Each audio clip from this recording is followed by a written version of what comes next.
ought to be stopped. And if they can't be stopped, then they ought to be prosecuted to the fullest extent of the law. Innocent people, innocent lives, bystanders are at risk. We're already living through quite a period of health concern, a pandemic. People are under stress, anxiety, and the way to take out your frustrations is not with a gun, if that's what it is. We're facing post-trauma stress from the election. I mean, there's enough going around that we don't need to start shooting each other. And I just want to make a call tonight to stop the violence, put the guns down. Let's have peace.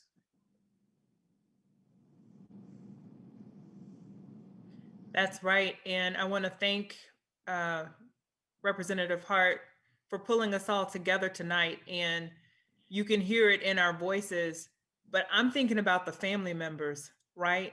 Who have now lost loved ones over this, or who have loved ones injured over this. These shootings are senseless. It absolutely makes no sense. Violence is never the answer. It never has been, it never will be. And to put innocent people in crossfire, it's not right. This is not what we want for our community. It's not what we want for our neighborhoods. It's not what we want for our families. People are hurting out there tonight. So please, if you have any information, please contact the authorities and let them know so we can put an end to this senseless violence. Thank you. As you can see, all of us are feeling the very same way. Last week, a week before, a very dear friend of mine was killed over on 32nd Street, an innocent bystander. Last week, my ex-husband worker was killed over off of Hillsborough. Just a few days ago, a relative of ours was shot and killed over at the park in Nucio. Listen, this is not the way to handle it. If it's something going on in our community, people are telling me we need to look at economics, and I get it. Yes, we do. Our community definitely needs to be viable. There needs to be jobs. But what we need right now is we need you all to put the guns down. Parents, you all have to bear some of this responsibility. We should know if we have guns in our houses. Our children are going to be acting differently. They're going to be sporadic. They're going to be anxious. Pay attention to what's going on in your kids' lives. We've got to stop it. For those of you who don't know, I'm visiting prisons all over Florida. So guess what? Not only are you killing somebody and taking somebody else's life, you're killing yourself, and you may not even realize it. So I don't know what else we can do other than ask for calm in this city. We've got to have it. So we will be coming back to you all after we've had an opportunity just to gather our thoughts and figure out a way that we might be able to help our community. But right now, we need calm, Tampa, and especially in our community. Senator, closing remarks. If there's anybody on media that would like to ask us a question, we're happy to answer any questions that we can. I just want to say, we've been here before. We've had spikes in violence before. We've been able to stop it as a community, and we need to do that again. These are tough times that we're living in, and they're compounded with violence. And we need to find a way to say something. If you see something, say something. Please. This is Evan from Fox 13. I had two questions. One of them is factual, and one of them is just more of an opinion-based thing. But the factual question is, I've heard talk here about innocent bystanders. Do you guys have reason to believe that there are innocent bystanders who were shot tonight? We don't know as of yet exactly what transpired tonight. Orlando, go ahead. Don't know yet. I put a call in to the commander of District 3 to get some information, and I'll be putting a call into Chief. I'm on City Council right now, so I had to get off this call because Ms. Hart called me in a panic to tell me about this. So I'm making phone calls every week to get some information I can to see what's going on. Don't really know yet. And then the second question I had was just, you know, this is highly unusual. I mean, I've covered, unfortunately, too many shootings in every city, of course, not just Tampa, but to see elected officials come onto a call like this and plead for calm with, I assume, hopes that this will get on to the, you know, evening news, which of course it will, because it's so important.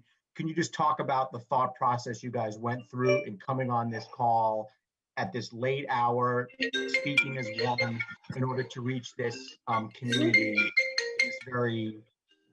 in this very public way? I'm not sure who wants to field that, but anybody who would like to, please feel free to just explain why it was important for you guys to come out here and do this, you know, at this late hour, you know, all at once. Well, for me, we have to bring calm to our citizens. You know, folks who are living in our next door neighbors to these incidents. They're in fear. I'm getting calls. You know, it's just a matter of that we've got to make sure that we are protecting lives and we are making sure that we can get these guns off the street and to find out why we're having this rash of violence. I mean, it's petrifying.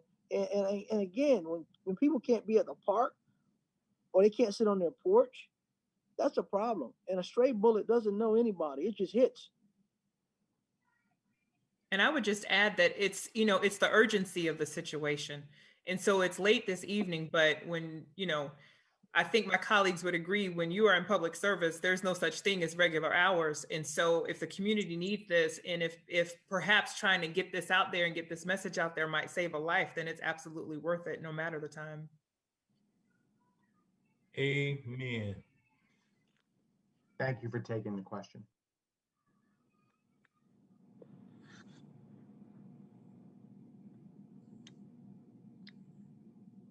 Well, we thank you for covering Okay, it. I'm sorry, you all. I'm sorry. I was on mute and I couldn't unmute my grandson's computer. Let me just say the reason why the call was so urgent for me tonight, I've gotten about 10 calls from the community saying, well, where are you elected officials? Is anybody going to say anything? Do you all not see what's happening? Yes, we see what's happening. I'm being impacted personally. I live right in the middle of a lot of where this is going on. So every single night, I'm having to listen to gun violence, gun bullets going off all times of night, helicopters flying.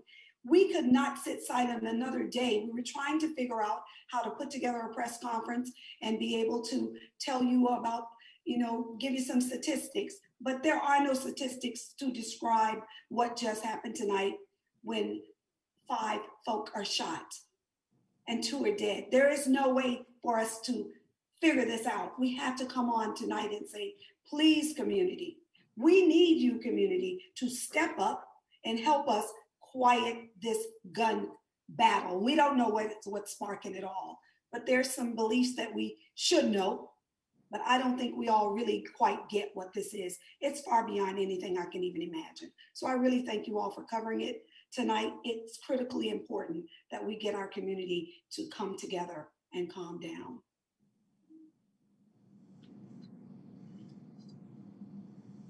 Thank you all. Thank you, Diane. Thank you. You're welcome. Thank you. Good night, everybody. Good night.